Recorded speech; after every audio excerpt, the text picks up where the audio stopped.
31, site reliability engineer, permanent raccoon circles under my eyes. Job sits right where software meets scanners, dispatch screens, trailers, dock doors, fines.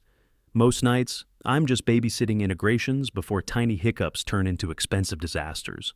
Routine is the only thing keeping me from mentally dissolving into soup. Rent a shoebox apartment above a bar that never really shuts down, paper-thin walls, busted blinds, stale coffee, alarms non-stop.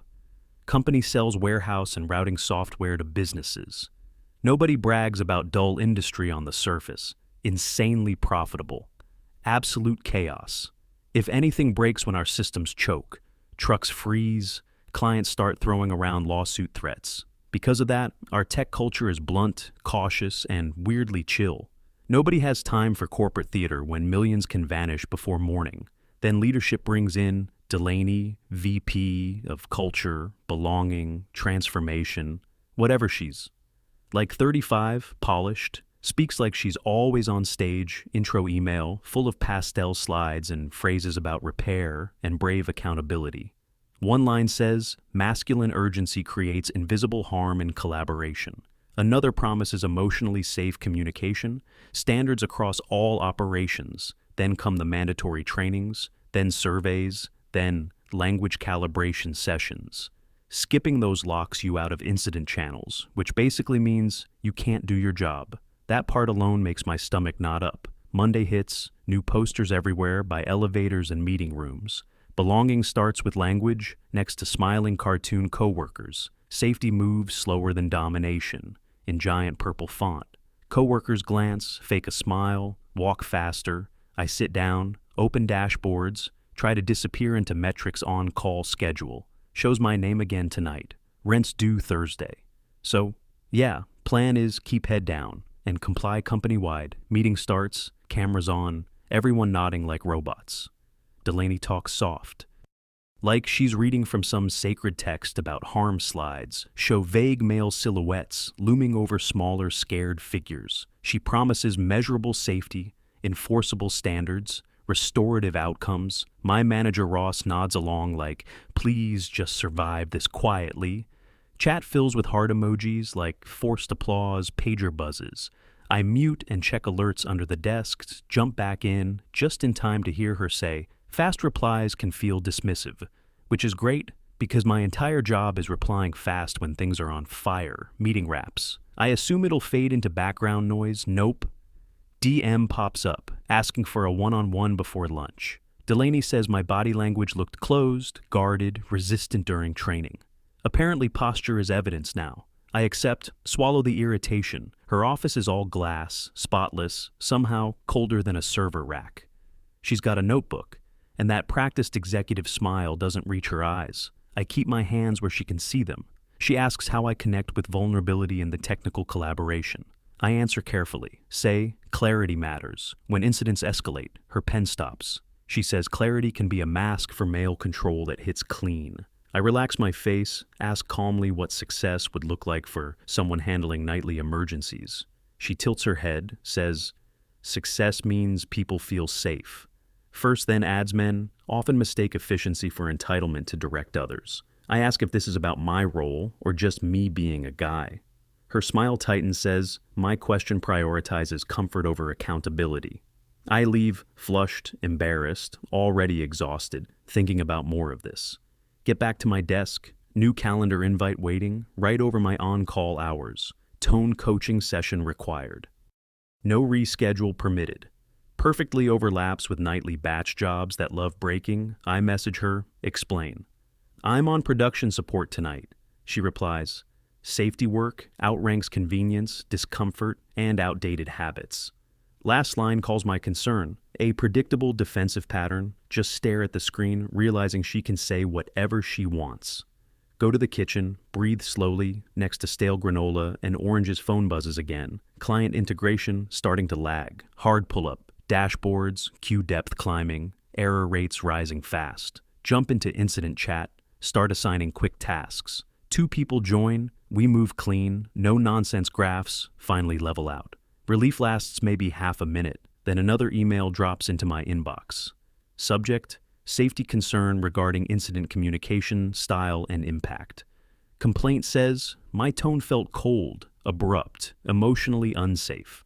Under pressure quoted, evidence is literally me typing.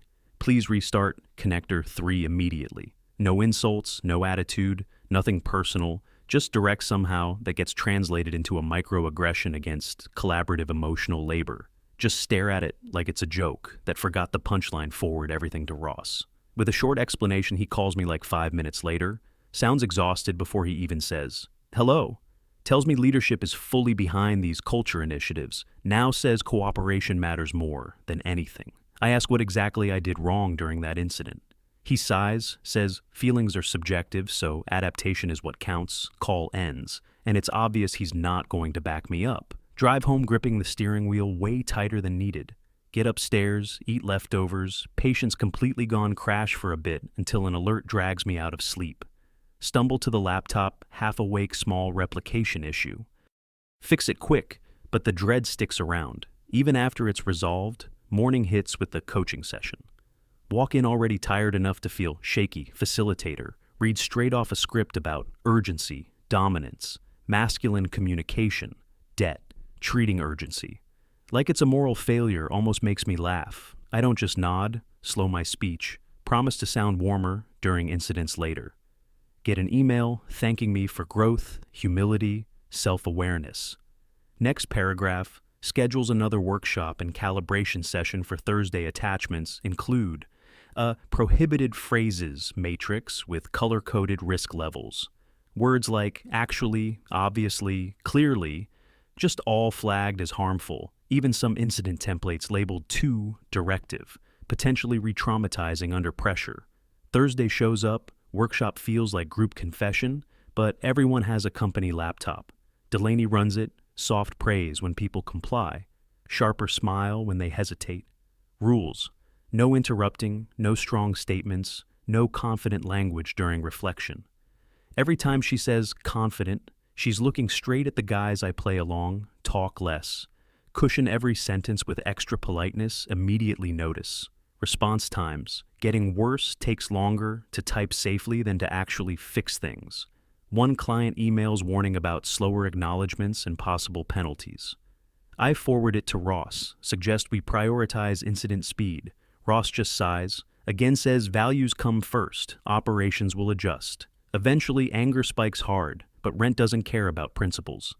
Later that week, anonymous safety survey hits inbox right around dinner. I answer as neutral and bland as possible, thinking about screenshots. Next day, company, email celebrates improved safety scores. Chart shows our team jumping from average to near perfect overnight. Doesn't match reality at all. Office mood feels exactly the same. Maybe worse numbers look fake. Delaney congratulates everyone for confronting harmful patterns with courage chat. Fills with applause, again feels staged next afternoon. Another complaint this time about my face. Someone says I smirked during a discussion about women's challenges in tech. That call happened while I was staring at logs. During a service issue, apparently focusing can be reinterpreted, however someone wants. After that, I get quieter, start asking Ross for written criteria. He says criteria stays flexible because safety is personal. That answer makes everything click in the worst way. Open a notebook, start documenting everything.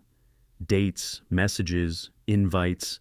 Exact wording feels paranoid at first, then starts feeling necessary. Later that day, Delaney invites me to a leadership accountability circle list. Includes execs, team leads, people I barely know. Walk in and the whole room feels like it's waiting for something. Delaney asks for volunteers to admit harmful communication habits. Silence stretches eyes, slowly shift toward me. I speak carefully. Say, I prioritize speed and clarity during emergencies. She nods, like it confirms something. Says speed often overrides boundaries and creates fear. My face feels hot, but I keep my tone. Even then she asks me to name specific people. I've harmed feels less like a question and more like public shaming. I refuse. Calm, no change in posture or voice. Her eyebrows go up, calls it resistance to accountability. Room shifts. People avoiding eye contact. Like, I'm radioactive. I leave within an hour. HR request hits my inbox. HR email. Comes with an attachment behavioral improvement plan, 60-day countdown already ticking goals listed. Increase empathy, reduce dominance, show proactive allyship metrics so vague they could fail me whenever convenient warning says any new signal could mean immediate termination. Intent is obvious even through polite wording. This isn't support, it's a scripted exit with nicer fonts. Still reply, calm. Say, I'll comply, but need concrete examples. Ask for all expectations and concerns in writing. Delaney responds, saying requests for structure can hide controlling behavior. Says safety can't be reduced to checklists or spreadsheets.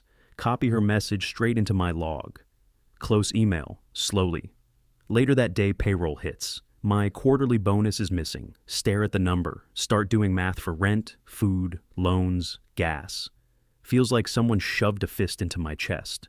Quitting crosses my mind, but quitting also looks expensive and reckless. Dinner tastes like nothing, just reheated exhaustion.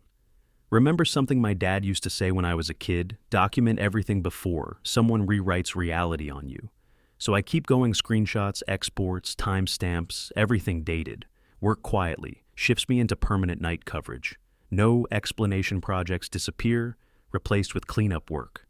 Nobody wants, whispers start following me around, unsafe. Sticks to me, like grease. Delaney walks the floor, smiling like she owns the place. Greets everyone by name in that calm teacher tone. Stops by my desk, praises my willingness to grow.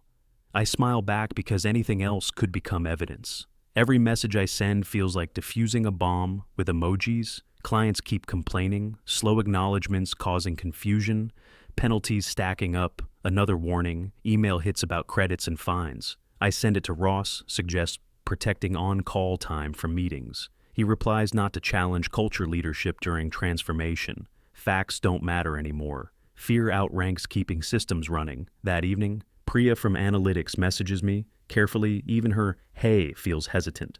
I stand up immediately. She asks if I've noticed survey results looking too perfect. I answer carefully, say, yeah, morale doesn't match the charts. Her typing bubble appears, disappears, appears again. She finally says, chat feels unsafe. Asks if we can talk by the coffee area we meet there. She keeps glancing down the hallway. Says survey exports show edits after submissions. Supposedly closed. Her hands are shaking, just saying it out loud. Noticing patterns is risky now. I tell her, I'll keep it quiet. Ask if audit logs still exist anywhere. She hesitates, then says she can pull timestamps, editors, status changes. Back at my desk, another client alert drops. Peak season, surge starts next week. Always the worst time of year. Schedule shows me primary on-call through the busiest weekend. Immediate dread. Delaney loves scheduling these sessions. Right when things break, invite arrives. Empathy circle, mandatory, no exceptions. Scheduled exactly during the surge window. I reply right away. Calm tone, remind her I'm on call that night. Ask if she really wants me away from incidents. She responds. Attendance is required for meaningful safety outcomes. Save that email, star. It then start prepping anyway. Backups, handoffs, notes, contingency runbooks. Empathy circle starts in a bright room that smells like fake lavender laptops. Supposed to stay closed. Open screens count as disengagement. Delaney stands in the middle like she's hosting a public confession, says men need to hold space instead of rushing to fix things. My phone buzzes. Once ignore it. For half a minute, buzzes again. Then again, sharper. I know that pattern error rate's climbing fast. Raise my hand, say production is failing right now. Say I need to respond before it spreads into outbound processing. She shakes her head, says leaving prioritizes systems over people. I stand up anyway because people get fired when systems go down. No speech, no apology, just walk straight back to my desk. Already opening tools before I sit down. Failures spreading across queue workers, retries, outbound jobs. Open the incident bridge. Assign owners immediately, no room for soft language. Now for 20 straight minutes, I direct everything. Short and precise, we isolate the bad. Deploy fast, roll it back. Drain the queues. Stabilize everything, graphs finally flatten out. Adrenaline fades and my hands start shaking. Incident summary isn't even finished yet.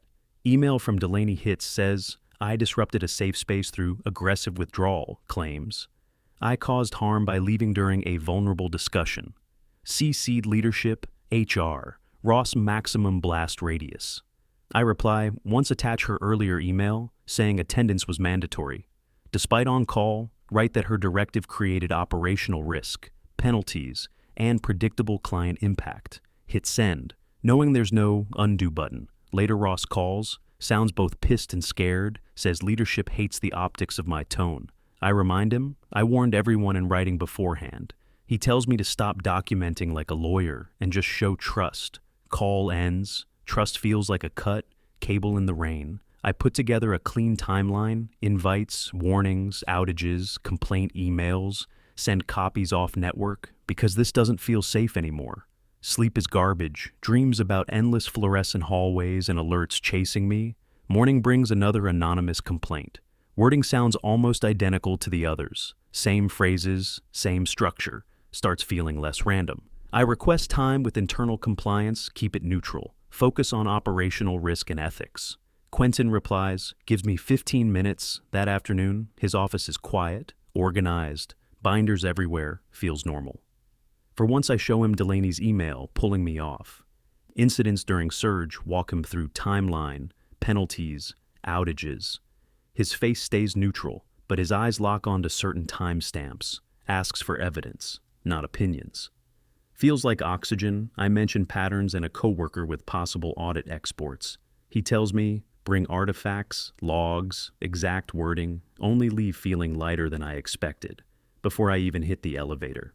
My inbox pings again. Delaney wants another one-on-one, marked urgent, restorative, resolution-focused. Tonight I accept, already expecting pressure wrapped in soft language, her office again. She sits too close, voice lowered. Says, leadership wants resolution before things escalate. Slides a resignation form across the desk. Offers severance, neutral reference, clean exit. I ask for everything in writing terms, conditions, timelines. Her smile slips for the first time. Says my legal tone shows toxicity and unwillingness to repair harm. I repeat my request, calm and boring.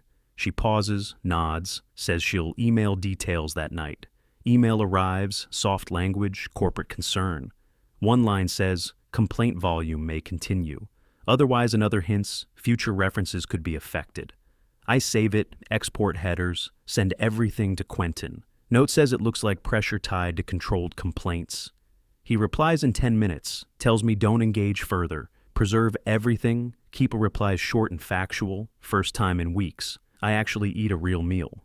Next morning, Priya sends a file through a personal link. Export includes hidden fields, editor IDs, timestamps, modified responses, survey results edited after they were supposed to be locked. Editor role shows, HR admin, not analytics clusters of edits line up. Right after my complaints and workshops missing piece clicks into place, hands finally stop shaking. I thank her quietly, don't push further, package everything for Quentin labeled folders, summary notes, timeline, emails, complaint wording, survey edits, penalties, resignation. Attempt deliver it in person. Some things need witnesses. He flips through, stops at an editor. ID taps it, asks who has access. I say H, R leadership, and a few system admins. He says this triggers a restricted audit. Immediately I leave. Force myself not to rush across the floor. Delaney looks up, then quickly looks away. Next week is dead quiet, compliance, digging through logs, leadership suddenly calm because scandals cost more than outages. Ross avoids me, completely always, busy when I try to talk. Only message says, compliance is reviewing process concerns. Days crawl by. Heavy silence like before a storm. Then calendar invite drops. Ethics review, key stakeholders. My name on it, dread and relief hit at the same time, walk into the room. Quentin is there, plus an investigator, legal counsel, someone recording. Delaney walks in smiling, but her hands are clenched tight enough to turn white. Quentin opens by asking about who controls the anonymous reporting system. Delaney says anonymity exists to protect vulnerable employees from retaliation. He follows up, asking who can manually create, edit, or delete submissions. She claims it's all automated, no individual access. Quentin slides a printed log across the table, asks why her access token shows up in the system. She blinks, says maybe it's spoofing or some permission. Inheritance issue investigator asks why complaint wording mirrors her training templates almost exactly. She says those are just standard frameworks used everywhere. Quentin points to timestamps lining up perfectly with my meetings and pushback emails. Next question hits, survey edits after submission. Deadlines, she says she adjusted harmful responses to protect psychological safety metrics. Quentin calls it what it is, data manipulation and false reporting. She pivots fast, accuses me of targeting her work and values. Quentin shuts that down, says this is falsification and coercion.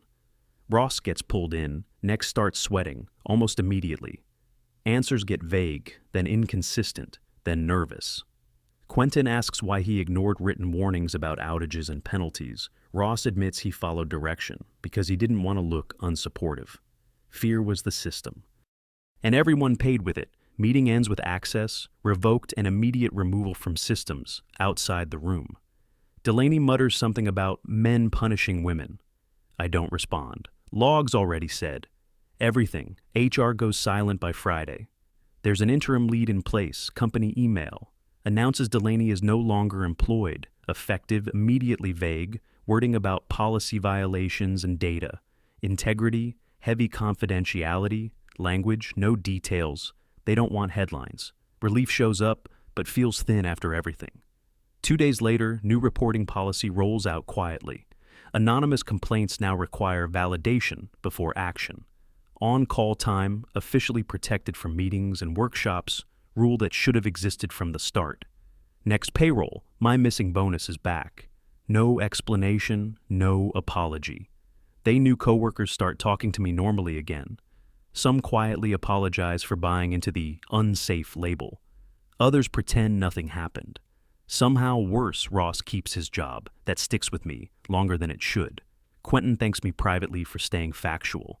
And organized, says Priya's data was critical and she's protected. I message her saying she's safe and appreciated. She replies with a thumbs up, nothing else. Weeks pass, tension slowly fades like a fist unclenching. Then a certified letter shows up at my apartment. Midweek, Delaney filed a complaint through legal claims, retaliation, discrimination, reputational damage wants money, public apology, official statements. Fear hits instantly, sharp, familiar, automatic. I call Quentin. Ask if this starts everything over again. He says the audit trail destroys her claims, says her filing forces disclosures she won't survive. I submit a statement, just dates, facts. Nothing extra. 3 days later, her complaint disappears, withdrawn quietly. Quentin says her lawyer saw the logs and told her to back off, mentions she could face consequences for false claims. The system she used finally snapped back on her routine. Slowly comes back, but trust doesn't still feels fragile. I write slightly softer messages now, but never slower. One's documentation becomes habit. Memory bends when pressure shows up one evening. Walking past an empty conference room, see a mug left behind on the table, printed slogan about tears and strength through softness, pink lightning bolt on the side. I leave it there, doesn't feel like a victory. Just relief drive home, sunset, hitting the road, breathing, finally steady. Eat dinner, rent. Paid phone, stays quiet. For once lying in bed thinking, safety isn't slogans or rituals or vague language, it's accountability. Since then, I get everything in writing before trusting anyone smiling.